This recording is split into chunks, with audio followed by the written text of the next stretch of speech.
Vamos a comenzar con la clase del día de hoy. Iniciando, les pido disculpas nuevamente por lo que pasó la semana pasada. En realidad hubo un daño en la plataforma y ya me imagino que entre hoy y mañana ya han de subir la clase de la semana pasada, así junto con la que vamos a enviar hoy día.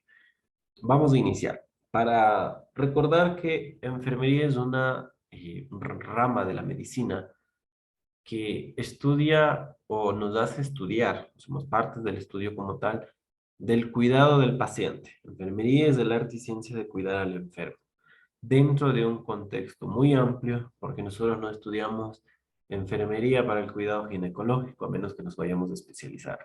Pero mientras estudiemos de enfermería en general, nos van a derivar o nos van a ingresar a áreas muy diferentes para trabajar y a menos como yo les decía que nos vayamos a algo de especializar o de que tengamos una clínica o un hospital que sea específico del cuidado, por ejemplo, de niños o el cuidado oncológico, el cuidado ginecológico, etcétera. Mientras tanto, tenemos que aprender de todo un poco. Y dentro de este contexto de todo un poco entra una área muy difícil, se podría decir, muy amplia, muy compleja y muy delicada, que es el área de cuidados intensivos. El área de cuidados intensivos es una área específica que es tan grande, tan compleja, que es donde tenemos pacientes que tienen un soporte vital. ¿Para qué? Para darle un apoyo, ya sea básico o avanzado a nuestros pacientes para que no fallezcan. Es una área es de momentánea, resolutiva en su complejidad en ese momento del daño como tal vital que tienen los pacientes y posterior vayan al área específico de su necesidad. El área de cuidados intensivos es cuando tenemos pacientes críticos, como les digo, que tienen alterados sus signos vitales por cualquier situación que en la primera clase se menciona, y esto nos lleva a una necesidad de terapia intensiva, donde se va a recuperar su estabilidad vital y se va a ir a derivar una vez, y en el mejor de los casos se haya recuperado, se va a ir a derivar hacia su área específica, ¿sí? Entonces es una área transitoria. No nos olvidemos de eso, no es una hospitalización. El paciente va a recuperar todo y se va a ir, y posterior, después de salir de UCI, va a ir a hospitalización y después de eso se va a ir a la casa. Ningún paciente puede ser dado de alta de la terapia intensiva a la casa a menos que sean pacientes que ya hayan pedido el alta voluntaria o que sean derivados a cuidados paliativos, ¿sí? O a cuidados cuando ya vayan a fallecer en su casa. Es un grupo multidisciplinario. El grupo del área crítica es el grupo más completo, es el grupo más complejo y donde siempre van a ir especialistas, subespecializaciones, otros tipos de apoyos como tal, porque como yo les decía, es un área donde estamos recuperando su soporte vital, pero si tenemos un paciente, digamos, que es diabético y en ese momento ingresó porque su diabetes le llevó a un desequilibrio hidroelectrolítico metabólico y se está poniendo con diálisis y está con un shock hipovolémico y por eso necesita terapia intensiva por la anorexia, un ejemplo que solo se maneja en terapia intensiva en área crítica. Van a ir los médicos especialistas porque ellos van a tratar su falla de base, que es su diabetes. La terapia intensiva va a tratar su shock séptico, su shock hipovolémico, su shock metabólico, etcétera, etcétera, etcétera. Entonces, va a ser un grupo disciplinario muy grande por lo mismo, porque la terapia intensiva va a tratar su falla actual, pero no su falla de base, porque es una área resolutiva de lo que le está poniendo en riesgo la vida en ese momento, más no de lo que tiene de base. Lo va a llevar junto con los otros especialistas, sí, no va a ser caso omiso, pero no va a ser la resolución como tal, ya que ellos han estudiado para otro tipo de situaciones. ¿Cuál es la importancia como tal de nosotros? Enfermería dentro del contexto de cualquier área siempre va a ser la voz de alerta, porque como nosotros sabemos, nosotros cuidamos a nuestros pacientes 24/7. Entonces nosotros estamos al pie del cuidado de nuestro paciente, encamados, en cuna, un ejemplo cuando tengamos niños, en camillas, etcétera, etcétera, pero nosotros estamos 24/7 con nuestros pacientes. El grupo de enfermería de las áreas de terapia intensiva no es el mismo que está en hospitalización y no es por menospreciar, sino que los cuidados direccionados a los pacientes de cuidados de intensivos son más completos. Se van a emplear insumos, se van a emplear aparatos, se van a emplear medicamentos que necesitan cuidados especiales. Un ejemplo, la enfermera de piso no conoce los cuidados especiales que necesita un vaso activo, cómo va a titular ese vaso activo, cómo va a titular, ejemplo, la dobutamina, cómo va a titular la adrenalina, cómo va a regular el nivel de sedación en un paciente que tenemos con un sensor de VIS y estamos viendo esa actividad cerebral que todavía, a pesar de que estamos con Propofol, con Remifenta, con sedación 10, etcétera, etcétera, y seguimos viendo que ese sensor de VIS nos está marcando actividad eléctrica cerebral a pesar de que tenemos en una sedación profunda, no los manejan o a su vez en el área de hospitalización no tenemos monitores tan completos como los que se encuentran en terapia intensiva, etcétera, etcétera, etcétera. Entonces, los cuidados son encaminados más allá del solo administrar medicamento o el solo ver que la presión esté alta, baja, etcétera, etcétera. Son cuidados especiales direccionado a personal capacitado. Es por eso que el personal de enfermería o el personal médico, personal de terapia física y respiratoria que pertenecen a las áreas de cuidados intensivos o a las áreas de cuidados críticos, tienen capacitaciones continuas de educación, les evalúan, etcétera, etcétera. Las áreas mismas nos incentivan a esa capacitación continua porque los pacientes son un completo complejo, ¿sí? De nosotros poder tratar a esos pacientes. Y si no conocemos, vamos a causar un daño en vez de un beneficio. Perdón un momentito, por favor, disculpen.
Disculpen, buenas. Estaba justo en una llamada de mi otro trabajo, discúlpenme en realidad. Listo, entonces continuamos.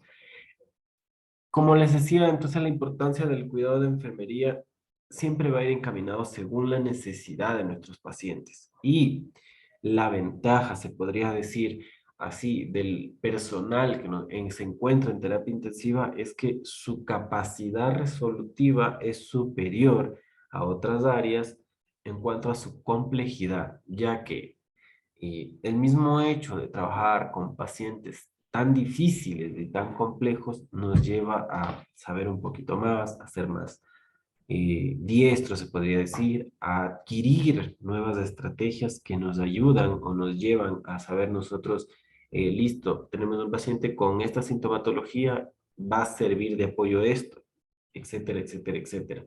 Porque tenemos esa capacidad resolutiva porque sabemos que en el área de terapia intensiva, si no actuamos de forma oportuna y correcta, nuestro paciente se va a complicar y puede fallecer. La parte técnico-administrativo, todo va a ir derivando según la necesidad, según dónde trabajemos, ¿sí? Eso, todo esto va a depender según donde nosotros vayamos a trabajar. Cuando nosotros hablamos de médicos, tanto líder como residente, posgradista, lo que sea, todos tenemos el objetivo, cumplir los protocolos, médico tratante, direccionar todo lo que se va a hacer, conjunto con el médico residente. Si hay médicos posgradistas con los posgradistas de terapia intensiva, todo es, la idea de todo esto es trabajar en conjunto, cumpliendo los protocolos de cada unidad. ¿Para qué? Para recuperar la estabilidad del salud y la vida del paciente, ¿sí? Todo dentro del contexto de enfermería.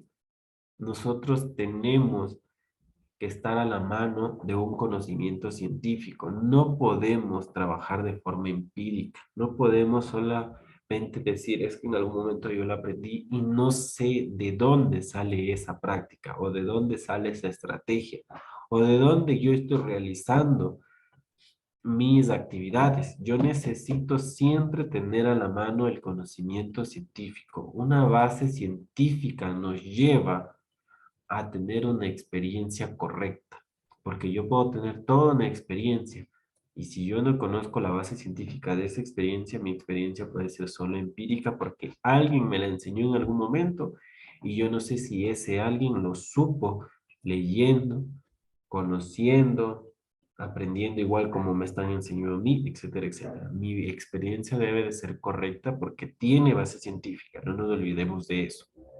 Y siempre tenemos que llevar de la mano el conocimiento y la práctica. No nos olvidemos de eso, ¿sí?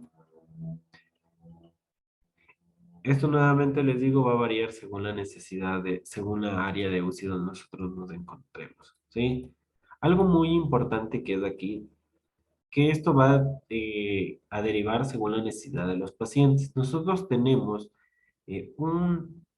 una norma de un parte de la estrategia del cuidado de enfermería. Cuando nosotros hablamos de pacientes de terapia intensiva, sabemos que las necesidades van a ser únicas y especiales. Y al mismo tiempo vamos a tener pacientes muy complejos o pocos complejos, o pacientes que están en el borde de la vida y la muerte como tal. Entonces, esa necesidad de cuidados y de atención terapéutica va a derivar también una necesidad de profesionales. Según el TIS, que es una escala de valoración de complejidad de los pacientes en relación a la enfermera, nos va a derivar en la atención. Si nosotros tenemos pacientes con un TIS superior a 45, sabemos que va a necesitar una enfermera exclusiva a ese paciente porque se le está pasando sangre, se le está controlando la presión intraabdominal, intracraneal, la venosa central, se le está haciendo diálisis, etcétera, etcétera, etcétera. Estamos compensando líquidos, estamos curando heridas grandes, dentro de otro tipo de cosas. Pero si tenemos pacientes menores de un TIS de 38, 36, 32, el paciente sí está entubado con un vaso activo que se ve titulando según necesidad, sabemos que la necesidad de cuidados de enfermería sí van a seguir siendo especiales, pero se puede compartir la atención contra enfermera. Sí, entonces, esta norma o esta estrategia, se podría decir así, se hace según, como yo les digo, una escala que se llama la escala de TIS, TIS 28, que se llama, que es la base como tal. Nosotros cuando tenemos esa escala vamos a ir direccionando cuántos pacientes pueden ir siendo asignados a un personal de enfermería. Y esta es la ventaja de que nos ayuda, porque con esa base de esa escala nosotros vamos a ir asignando al personal de enfermería, ¿sí? La prioridad de los pacientes va a ir dependiendo de su necesidad. Siempre hablemos de la necesidad como tal, de las constantes vitales y de todos los soportes que tengan, ya sean invasivos como no, ¿sí? Ahora, cuando nosotros eh, hablamos de coloración, de colores, de codificación de los pacientes, va a depender de la institución, pero lo que más se maneja es colores verdes, naranjas, amarillos, ¿sí? Rojos. Según la necesidad, nosotros tenemos pacientes rojos, sabemos que esa necesidad va a ser alta. Naranja va a ser moderada. Verdes de los pacientes ya están por ende al alta o cercanos a un alta, pero recordemos que de terapia intensiva salen alta a hospitalización, entonces ya va a ser una alta hospitalización. Eso va a ir dependiendo de cada unidad donde nos encontremos, pero más o menos se maneja así. Rojo, naranja o amarillo, me les decía, y el verde como tal. ¿Cómo va a estar configurado un área de terapia intensiva? Va a derivar incluso las instituciones, pero lo correcto es que la terapia intensiva siempre tenga conexión de alguna manera, sea indirecta, perdón, directa, a quirófano. ¿Por qué? Porque si llega la emergencia, el paciente sube a terapia o a veces pasa a quirófano y sube a terapia. O viceversa, llega emergencia, sube directo a quirófano, directo, perdón, a UCI y baja a quirófano y regresa a UCI. Siempre tiene que haber una conexión directa de quirófano con emergencia. De alguna manera tiene que haber horas de visor en el mismo lugar de trabajo, perdón, en el mismo edificio. Perdón un ratito que están con los micrófonos prendidos. Listo. Entonces tiene que haber una conexión directa. Alguien me va a decir, no, es que donde yo trabajo está en el otro edificio. No puedo decir que existe una norma, pero sí existen este tipo de estrategias que aseguran una calidad de atención, porque la demora de los espacios de movilizar un paciente a una área requerente, como yo lo que les decía, de quirófano, a terapia intensiva y viceversa, puede conllevar un riesgo inminente en el traslado como tal, ¿sí? Ya. No nos olvidemos que enfermería va a estar al pie del paciente y por ende, cuando nosotros tenemos pacientes de terapia intensiva van a necesitar una vigilancia continua.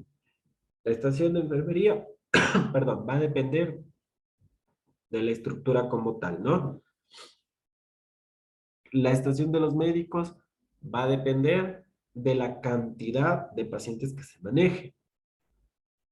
Los cubículos de los pacientes va a depender del hospital y de la capacidad resolutiva del hospital, porque no es lo mismo un hospital de tercer nivel como el Eugenio Espejo, donde tienen subdivididos sus áreas, áreas VIP, áreas de aislamiento, áreas de pacientes clínicos, o en el Carlos Andrade Marín, que es donde yo trabajo, en la terapia intensiva exactamente, tenemos a los pacientes una área clínicos, otra áreas quirúrgicos, tenemos aislamientos respiratorios para aislamientos de contacto, etcétera, etcétera. Toda UCI, todo espacio va a depender de la capacidad resolutiva que tenga, la capacidad de camas, etcétera, etcétera.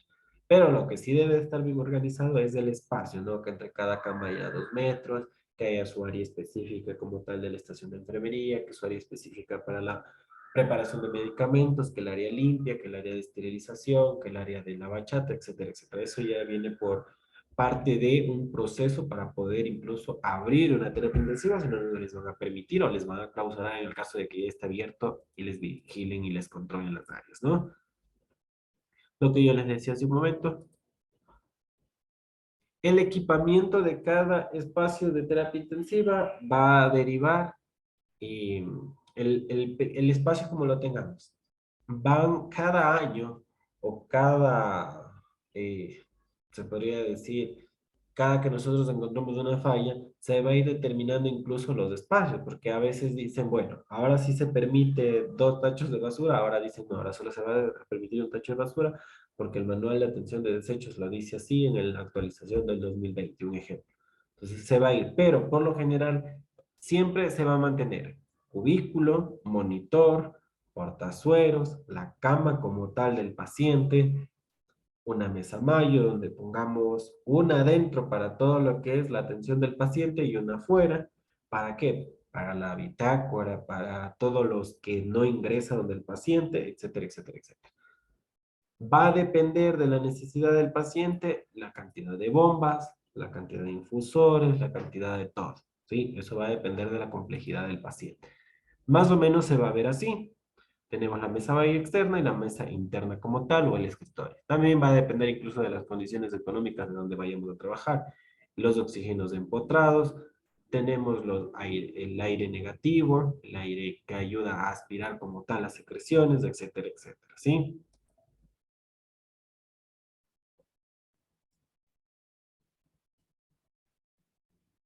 El entrenamiento para el personal de la UCI, como yo les decía, tenemos esa eh, ventaja que existe, que siempre van a estar primero los protocolos a la mano, segundo la actualización continua, tercero hay una vigilancia muy apegada a la actualización porque necesitamos estar al pie de la actualización de todos, necesitamos conocer que todo lo que estamos haciendo se esté realizando de manera correcta. ¿Por qué? Porque un medicamento que se usa en terapia intensiva por lo general no se usa en otros pisos por el riesgo vital. Y si se pone en otros pisos, se va a poner con una vigilancia muy exactiva y se coloca muy rara vez. Entonces, hacemos parte de la pérdida del conocimiento o de la pericia y podemos poner en riesgo a la salud de nuestros pacientes. Un ejemplo, si nosotros en piso vamos a poner una solución, una hidratación, y en la indicación nos dice, bueno, una solución de 1000 diluido con una ampolla de potasio, 80 ml hora, bla, bla, bla, se administra sin problema.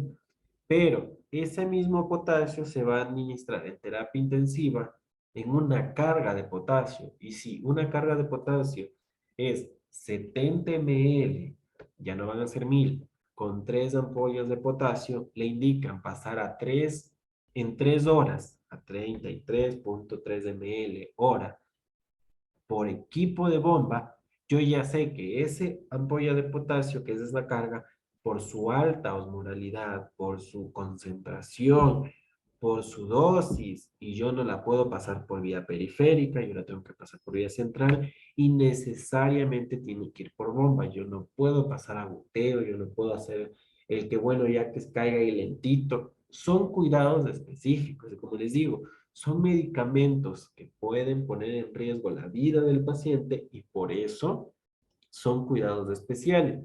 Son muchas cosas como medicamentos, ventiladores, insumos, etcétera, etcétera, etcétera, que van a necesitar que yo sepa manejar. Si hay una actualización, ah, ya es que ya vino otra actualización, ya no es así, ya se hace así, nos van a repetir, nos van a continuar, nos van a educar, nos van a obligar y es parte del proceso de aplicación del cuidado correcto de enfermería. ¿Cuál es el perfil de enfermería? Eso es, como yo les decía hace un momento y lo voy a volver a repetir. La experiencia tiene que ir de la mano con el conocimiento científico.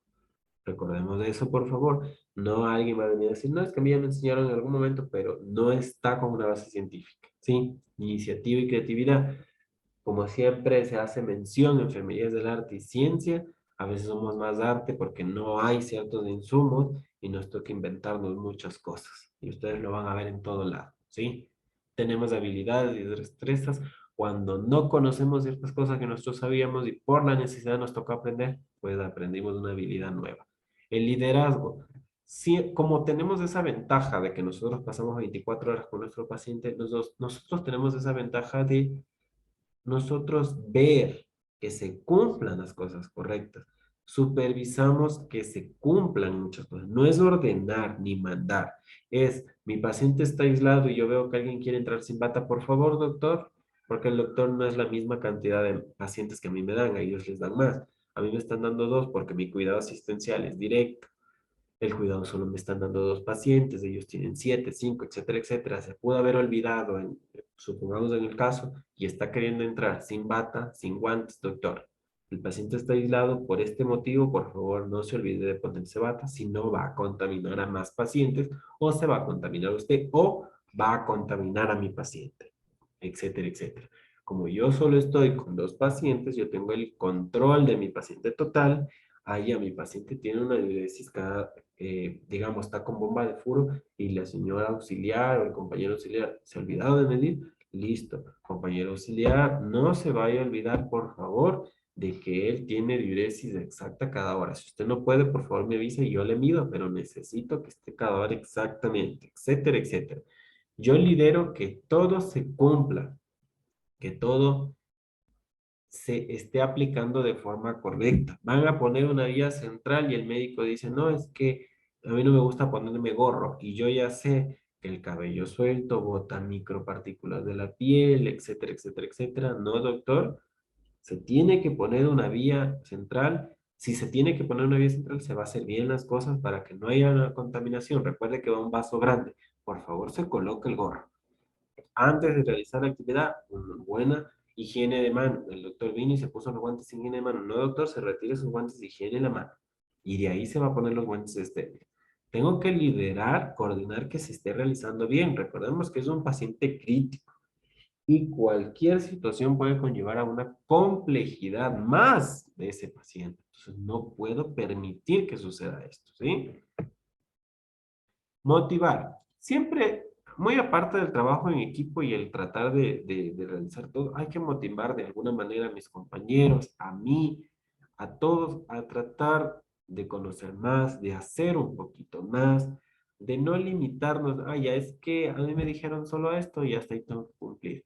Yo como ya soy enfermera de tantos años, yo ya no quiero aprender más, hasta ahí quedo. Ah, yo ya me voy. ¿Con qué me saquen del servicio si creen que no sepa? Etcétera, etcétera. Entonces tenemos que tratar de motivar y no solo que sea una motivación propia, sino a más personas para que eso ayude a crecer y que sea el objetivo final, que todos aprendamos y que todos cumplamos algo, ¿no? Equilibrio emocional, no solo para mí, sino para todos en general, porque es una área donde se ven muertes muy seguidas y aunque no parezca, no todos actuamos de la misma manera ante una pérdida, ¿sí? Responsabilidad. Si nosotros ya sabemos que tenemos pacientes que están al borde de mejorar o empeorar, tenemos que asegurar que todos los procesos se cumplan de forma correcta, responsable, se cumpla todo en el momento adecuado, de la forma adecuada, para que no haya posterior daño ni afectación al paciente, porque puede ser a corto o a largo plazo, ¿sí? Humana porque nosotros somos humanos y tenemos que tener empatía con los pacientes, con las enfermedades que la tienen como tal ya afectado. No podemos agregarle una preocupación más o al paciente o a la familia, ¿sí? Y ética, nosotros saber siempre que tenemos que hacer las cosas con una base científica y con una ética moral y laboral, ¿sí? Vamos a hablar de la monitorización del estado del paciente hemodinámico. ¿Qué quiere decir esto? Perdón. Cuando nosotros hablamos de una hemodinamia, tenemos que separar un poco el contexto de esto.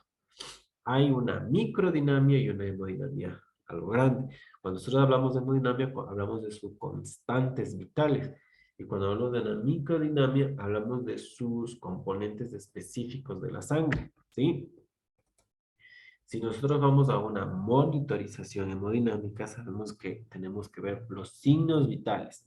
Siempre va a ir de preferencia a una monitorización invasiva, en el caso de que cuente yo con los recursos y los monitores adecuados. Como que, ejemplo, un monitor que tenga presión arterial invasiva, un monitor que cuente con una presión arterial pulmonar invasiva, etcétera, etcétera.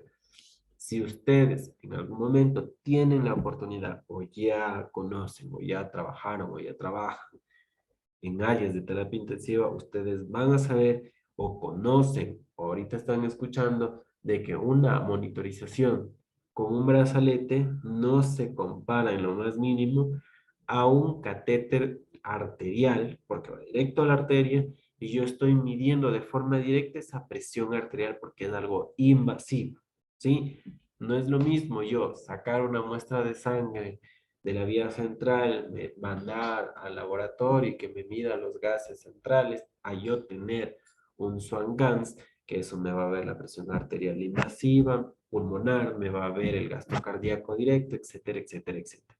Entonces, cuando hay una monitorización, de preferencia siempre va a ser la invasiva. No digo que la no invasiva me quite efectividad, pero es un proceso de más de dudar, de menos de efectividad por el tiempo como tal para actuar, ¿sí? Entonces, lo que yo les hablé hace un momento. Cuando ya hablamos solo de hemodinamia y no de microdinamia, vamos a volver a separar este contexto. Hemo, que es sangre, y dinamia, que es el movimiento o su actividad como tal. Entonces nosotros vamos a hablar de esa actividad o movimiento de nuestra sangre. ¿Cómo está tal vez ese corazón actuando de manera correcta? Y cómo yo veo que hay una hemodinamia correcta con las constantes vitales. Ejemplo, yo tengo hipertensión, hipotensión, bradicardia, taquicardia. Cuando yo hablo de una hipotensión, yo ya sé que es una presión baja, por hipo. Cuando yo hablo de una hipertensión, yo ya sé que es una presión alta, por el hiper, ¿no? Cuando yo hablo de una bradicardia, hablo que el corazón está latiendo de forma lenta por esa bradi. Y cardio, yo ya sé que es del corazón. Cuando yo hablo, perdón, de una taquicardia, yo ya sé que ese corazón está latiendo alto. ¿Por qué? Por una taqui, algo alto y cardio del corazón. Entonces, cuando yo tengo cualquiera de estas sintomatologías, yo sé que esta hemodinamia está afectada por cualquier situación. ¿Y cómo yo voy a revertir o cómo yo voy a mejorar esa hemodinamia con medicamentos? Pero no nos olvidemos que yo necesito controlar de alguna manera eso. Siempre los mejores son invasivos, ¿sí? Siempre. Ahora, en alguna parte de la materia se ve que cuando llega un paciente, lo correcto es una monitorización. Nuevamente les digo, perdón, nuevamente les digo, cuando yo necesito una monitorización de preferencia invasiva, ¿no? Llega el paciente, monitorización. Electrodos, saturación, presión arterial, etcétera, etcétera. Con eso yo puedo evidenciar cómo está el paciente, cómo sus órganos están refiriendo su afectación. ¿Por qué? Porque con una bradicardia yo puedo ver ese corazón, cualquier rato se me detiene. Una cardíaca, perdón, una taquicardia, ese corazón se va a cansar de latir y se me va a detener. O está con una hipotensión, ese corazón se me va a detener en algún momento porque ya no tiene que bombear. O hay una hipertensión, ese paciente me va a sangrar en algún momento porque es tanto la presión alta que el corazón en algún vasito no me va a aguantar esa presión altísima y se me va a reventar. Entonces, esa es la respuesta a cómo ese organismo está respondiendo a la necesidad actual. Y yo con un control o monitorización de esa hemodinamia, yo voy a decir, ah, ya, doctor, el paciente está con una hipotensión, hay que pasarle líquido hasta que usted le ponga una vía central y yo pueda ponerle un vasoactivo. O doctor, este paciente está con una hipertensión y si no le controlamos me va a sangrar. Y alguien me va a decir, bueno, va a sangrar y va a disminuir, pero puede haber un sangrado en algún vaso cerebral. Y claro, va a venir una hemorragia subaracnoidea y cualquier otro tipo de hemorragia intracraneal que puede conllevar a que el paciente necesite una craneotomía descompresiva. Y no es solo que le van a sacar, le abren, le sacan el huesito del cráneo y sacan el coágulo. Puede haber muerte como tal de partes del cerebro que pueden ser reversibles el daño como no. Entonces no es algo sencillo. Los accidentes cerebrovasculares se dan por hipertensiones maltratadas, ¿sí? Entonces, la hemodinamia me va a ayudar a eso, a actuar. Si yo monitorizo bien, yo voy a ver cómo está respondiendo ese corazoncito, cómo me está dando esa respuesta a decir, hey, algo está pasando, me está alertando, y yo poder actuar. Y mis cuidados, mi tratamiento va a ir direccionado a eso, ¿sí? La monitorización del estado hemodinámico, bueno, esto es un ventilador y bla, bla, bla, pero siempre va a ir a cargo de apoyos como tal, de una presión arterial invasiva, ¿sí? Nosotros tenemos, y de preferencia siempre, como les digo, lo invasivo, electrodos que me van a ayudar a ver cómo está con una actividad eléctrica ese corazón de forma correcta, y yo voy a poder ver si está funcionando o no, tal vez, mis tratamientos. Ejemplo, ya llegó, ya le monitoricé como yo dije, listo, empezamos a ponerle líquido, si estaba hipotenso o estaba hipertenso, ya le pasamos un medicamento. Y esa monitorización, como es continua, no es que yo le tomo los signos vitales cada 3 horas o cada 4 horas, como en otras áreas de hospitalización, sino que es cada 15 minutos, cada media hora, cada hora, según la necesidad del paciente en ese momento. Yo voy a ver, ah, ya listo, no está haciendo efecto, voy a actuar. ¿Sabe qué, doctor? Le administramos el medicamento, le subió la presión, pero si se da cuenta de los electrodos, como hay una monitorización continua de la hemodinamia, bajó, ahora hay una bradicardia. Estamos, el valor normal de una frecuencia cardíaca es 70-80, pero está en 50, ¿no?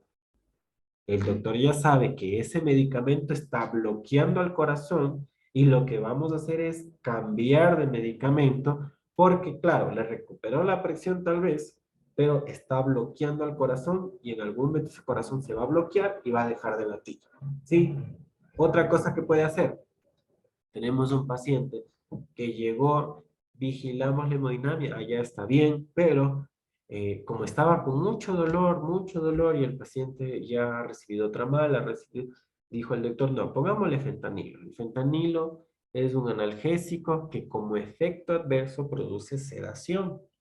Y a pesar de que esté en una dosis muy baja, yo veo que le administré y el paciente se me comienza a dormir porque es muy susceptible al medicamento. Bueno, decimos, está bien. Y como la monitorización hemodinámica es continua, yo veo que me está bajando la presión. Y ya como él llegó con 120-80, 130-80, y ahora solamente está en 90-50, 90-50, esa fentanil, ese apoyo de analgésico, como produce sedación con efecto adverso, me lo está durmiendo mucho, que me lo está llevando a una hipotensión. Entonces, ese control hemodinámico, como es continuo, la monitorización es continua, me puede causar efectos colaterales. Entonces, por eso es mi actuar y mi monitorización, para poder yo evidenciar lo que está pasando en ese corazoncito, a ver cómo me está respondiendo, ¿sí? ¿Cuál es el propósito de todo esto? Estar alerta, tener un diagnóstico continuo, como yo les decía. O sea, si yo ya veo que ese pacientito, con toda la sintomatología que llegó, me varió para bien o para mal, ah, listo, ya el diagnóstico me va a mejorar, ya no está hipotenso, ya está normotenso, ya no está con una presión baja, ahora está normal. Pero llegó normotenso, le recuperé, se me regresó una presión normal, pero se me bradicardizó, ya tengo una bradicardia, etcétera, etcétera, etcétera. Lo que yo hago al momento de ver todo esto, que es estar alerta, ver un diagnóstico que se acopla a su realidad, buscar una guía, una terapia como tal que va a beneficiar al paciente y con eso yo voy a tener un correcto pronóstico, ¿sí? La valoración va a determinar según el estado como tal hemodinámico, ¿no? Esto se define como la circulación de la sangre a través de los vasos y de las arterias de todo nuestro organismo, transportadas o empujadas por el corazón y que regresan hacia su mismo lugar para poder distribuir el oxígeno y todos los nutrientes que nosotros necesitamos en nuestro cuerpo, ¿no? Si esto baja o sube, ya sabemos que va a alterar algo, ¿sí? Si es alto, pues puede llegar a topar, a dañar algún vaso específico porque va a reventar, va a colapsar. Y si es bajo, pues sabemos que no va a llegar suficiente, nos va a hacer falta, ya sea oxígeno, nutrientes, etcétera, etcétera, y por ende va a dar un daño posterior, ¿sí? Tenemos las técnicas que yo les decía. Siempre de preferencia van a ser las invasivas, siempre, porque va a ser algo exacto. Va a ir directamente al órgano al que yo quiero controlar. Entonces siempre va a ser mejor. Pero si estamos hablando de lugares donde no contamos con este tipo de instrumentos, de apoyos, de insumos, listo, nos vamos a lo no invasivo. O a veces no es necesario lo invasivo, porque recordemos que al agregar un insumo invasivo, estamos abriendo una puerta de entrada a infecciones. Y si no es necesario, ¿para qué yo voy a colocar algún insumo o alguna técnica invasiva? porque a corto o a largo plazo lo que me va a hacer es afectarme a mi paciente. Si yo no tengo tal vez un paciente que tenga alterado algo cardíaco o algo vascular, ¿para qué yo voy a poner una presión arterial invasiva? Con una presión arterial no invasiva, que es lo que yo con todo lo que yo voy a aprender, o el monitor me va a controlar continuamente, listo, yo voy a hacer. Pero si yo veo una alteración, está muy alto, una hipertensión o una hipotensión, algo muy bajo, yo ya sé que yo voy a necesitar una presión arterial invasiva, ¿sí? Los electrocardiogramas, los cagnógrafos, la oxitometría, ya sea la presión arterial y como les decía en el monitor, ya sea invasivo como no invasivo, todos son valoraciones como tal para verificar cómo nos está respondiendo ese corazoncito o ese aparato circulatorio como tal, ¿sí? Las técnicas no invasivas son las que yo les decía. El gasto cardíaco o la actividad eléctrica cardíaca nos va a determinar el electrocardiograma que tenemos de los monitores o el electrocardiograma que toman los médicos con los aparatos.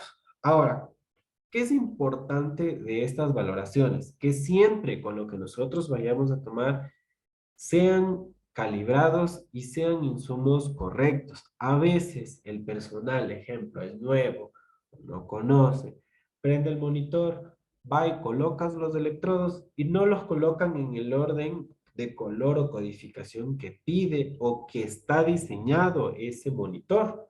Y vienen a veces de donde salen los lagartijos del electro, pero no los colocamos por desconocimiento, por lo que sea, y nos va a dar una actividad eléctrica cardíaca incorrecta. Y recordemos que esos signos vitales que nosotros estamos viendo son la respuesta a nuestro anamnesis, valoración o lo que sea. Yo de eso me guío y si yo soy confiado, me confío y voy a actuar. Digamos que yo tome la oxitometría, la saturación de oxígeno, la oxitometría como tal, con un pulso oxímetro, que son esos de $20 que ustedes compran o ven en cualquier lado. Pero yo no me guíe en verificar y hago una doble verificación con otro pulso oxímetro que sea el correcto, o un Lester o cualquier otro de una marca reconocida que tenga incluso hasta garantía de un año, etcétera, etcétera, que valen más de $100. Y al momento de yo verificar, hay una disociación enorme. Entonces, para yo poder hacer un control de una hemodinamia o cualquier soporte vital o cualquier aporte como tal de un paciente, yo tengo que sean insumos que sean bien calibrados y sean recomendados por asociaciones médicas. No es cualquiera porque no todos nos van a dar de la misma correcta. O digamos, voy a poner un pulsóxímetro que está mal puesto o tenga pintada la uña y yo ya sé que esa tinta de la uña, pintura, lo que sea, esmalte, impide el que ese sensor, valga la redundancia, sense bien lo que está sensando. Sense bien lo que está leyendo. Porque, claro, yo le pongo y tiene las uñas hasta acá. ¿Cómo voy a medir bien una pulsóxímetro? ¿Cómo yo voy a medir esa saturación de oxígeno si no está llegando donde debe de llegar? No está sensando porque algo le está impidiendo sensar. O lo tengo al paciente colgando el brazo. Las técnicas incorrectas, así mi monitor o mi pulsoxímetro sea el mejor, también me van a conllevar a una monitorización inadecuada. Entonces, son técnicas correctas, con insumos correctos o aparatos correctos para que eso sea eficiente. Porque de lo que yo estoy viendo o lo que yo estoy reflejando, me va a activar. Y si nosotros hablamos de un electrocardiograma, como les digo, cada onda me va a determinar, ah, ya listo, es una falla ventricular, es una falla auricular, es una falla ventrículo auricular. Miren, esta onda T está abajo, parece que es una falla de electrolitos, etcétera, etcétera, etcétera. Es por eso que es tan importante que haya curvas en un monitor. No es que yo solo pongo, ah, no hay curvas, pero ahí dice 79, que quede ahí. Yo necesito ver porque cada onda me va a verificar cuál es la falla de esa parte cardíaca. Que esa actividad eléctrica, yo ya no lo veo así, sino veo una extrasístole. Yo ya no veo esto, sino veo una arritmia cardíaca. Yo ya no veo que la onda teste bien, sino el segmento se teste hasta acá abajo o no hay. algo está pasando. El pulsioxímetro, yo ya veo que me está saturando 88, 88, 88, 88, baja 83, 83, se mantiene 88, 88. Esos registros de algo están pasando. No es que es de poner por poner o de medir por medir. Si yo tengo un paciente con una EPOD, que es una enfermedad pulmonar obstructiva crónica, el paciente llega y yo veo que está con un afío de 100%, pero yo me pongo a ver en su historia clínica y el paciente tiene un EPOD. El paciente ya tiene una enfermedad pulmonar obstructiva crónica. ¿Por qué yo voy a necesitar que el paciente me sature tanto? Si yo ya sé que él ya tiene una enfermedad de base pulmonar, que por más que yo le ponga la oxigenación que haya, así sea 1000%, yo ya sé que ese paciente no me va a saturar más. Con que él me sature sobre 85, yo ya sé que esa es su base, porque su fibrosis pulmonar no le va a permitir saturar bien, ya que tiene muy afectados los alvéolos, y no es que mientras más fío y más oxigenación yo le ponga me va a mejorar, no, esa ya es su base de oxigenación y no me va a permitir oxigenar más. Entonces ese pulso oxímetro me tiene que medir bien con la técnica correcta, con un monitor correcto, con un aparato correcto, para yo poder actuar y decir, ya, voy a bajarle el fío de oxígeno, voy a bajarle el apoyo de oxígeno hasta que me sature sobre 85. Porque la idea de todas estas técnicas y todos estos soportes que están en terapia intensiva es tratar de retirar rápido para que no llegue al punto de ser todo invasivo, porque tal vez ahorita solo está con oxígeno por mascarilla, por no invasiva, una ventilación no invasiva con violencia, una cánula de alto flujo, pero yo no quiero que llegue a un tubo. Yo lo estoy acostumbrando a cantidades altas de oxígeno sin necesidad de tenerlas. No ha habido la necesidad de darle tanto porque yo ya sé que este paciente es un EPOC, un ejemplo, ¿sí? Entonces, por eso se tienen que hacer las técnicas correctas con los aparatos correctos, ¿sí? Tenemos, bueno, las técnicas no invasivas que van a la presión arterial, ya vamos a hablar con las técnicas no invasivas de la presión arterial. Si nosotros comparamos una presión arterial no invasiva con la invasiva, como yo les decía hace un momento, la no invasiva yo ya sé que el monitor, después, según como yo le programe o según como yo vaya a estar presionando, me va a tomar presiones, o para constatarlo yo voy, ausculto y tomo la presión. ¿Qué pasa con una técnica invasiva? Es un catlón que va directo, un catéter que va directo a la arteria. Va a la arteria y con un infusor para que no regrese la sangre, me va a mantener esa presión ahí. Entonces, lo que hace el catéter arterial es sensar esa fuerza del corazón que hace al expulsar la sangre, ¿sí? Recordemos que de las arterias sale la sangre del corazón con fuerza. Por eso que cuando ustedes cortan una arteria, hace esto. Pero cuando ustedes cortan una vena, solo se cae regándose. Porque de la vena regresa al corazón y la arteria sale. Entonces, yo quiero que ese catéter arterial me mida la presión específica invasiva arterial. Entonces yo estoy 100% seguro, mientras haya curva, que van a haber curvas similares de las de aquí en esa presión arterial, porque me está leyendo cómo está latiendo, cómo late, se relaja, etcétera, etcétera. Entonces, va a haber una curva, como las que vemos aquí en pequeñito, de cómo va a latir y me va a dar una presión exacta del corazón. ¿Cuál es la diferencia de una presión arterial no invasiva con la no invasiva? Primero, la no invasiva, justo cuando el brazalete está tomando la presión, el paciente me puede haber movido.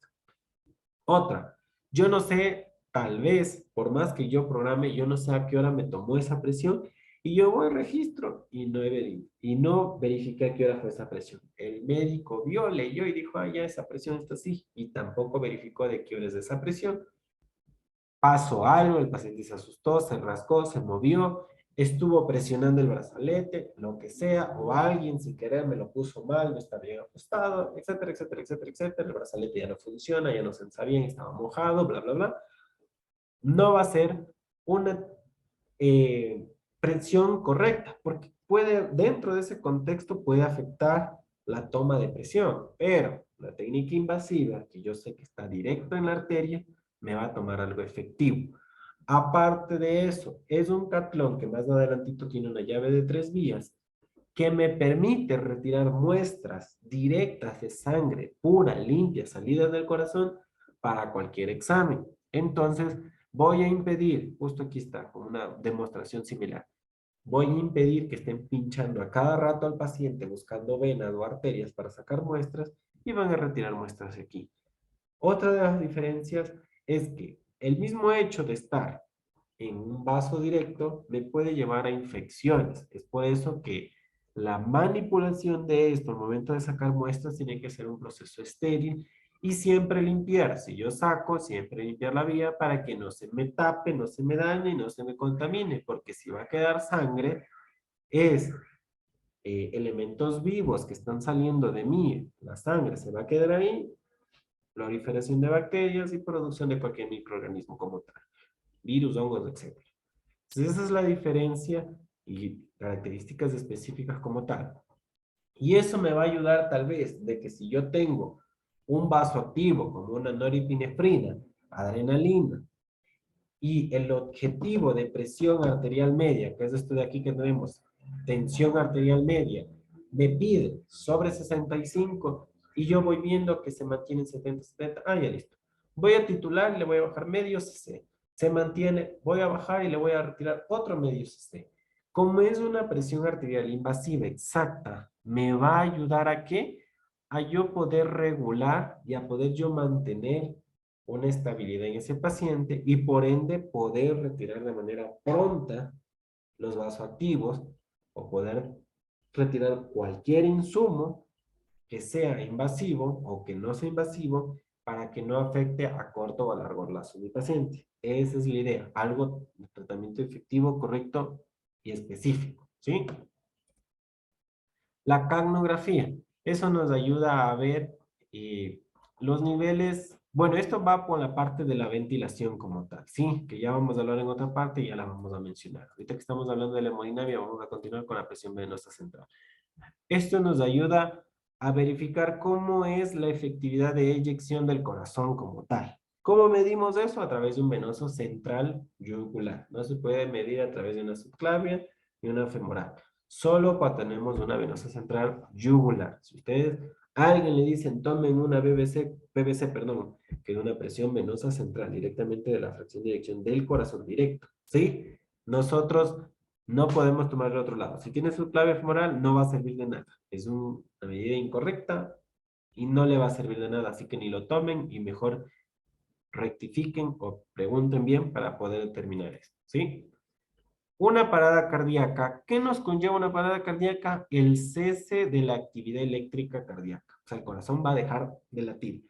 ¿Por qué? Por cualquier enfermedad, cualquier alteración, cualquier falla, un medicamento puede causar esto, una emoción fuerte como tal para los pacientes que ya tienen fallas cardíacas de origen cardíaco o alguna patología como tal, va a haber el cese de la actividad cardíaca por cualquier situación.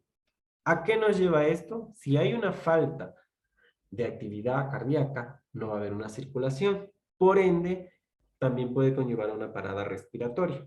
Puede iniciar una parada cardíaca que va a llevar a una parada respiratoria, porque ya no voy a tener oxígeno que transportar. Mi corazón no va a expulsar esa sangre oxigenada hacia el resto. Entonces, no voy a tener una circulación correcta. Y todo esto me lleva a más complicaciones posteriores, ¿no? Vamos a detenernos ahí. Listo. Verán, jóvenes. Estas son clases de terapia intensiva que, como ustedes han visto, tenemos 6 clases. Las clases de terapia intensiva, como cualquier otra, son muy complejas y muy largas, pero a diferencia de terapia intensiva, ustedes están viendo temas que casi no van a verlas en otras clases o a duras penas los van a mencionar en otras materias. Así que por favor prestarán mucha atención. Si no estuvieron en clases, por favor vean los videos, lean la información, investiguen, porque son cosas que ustedes rara vez van a escuchar en otras clases o raras vez van a ser partícipes de esto. Si es que no van a trabajar en áreas de terapia intensiva, pues se les va a quedar en realidad en el conocimiento de ahorita porque perdemos la pericia cuando no lo trabajamos, ¿sí? Pero por favor, lean, pregunten, investiguen, porque en serio, esto es algo muy complejo y muy bonito de aprender, pero al mismo tiempo les lleva bastante conocimiento científico y bastante iniciativa suya querer aprender de esto. ¿Tienen alguna pregunta de lo que hemos visto el día de hoy?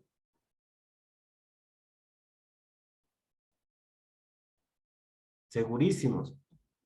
¿Todo claro? ¿Sí se está entendiendo o no se está entendiendo?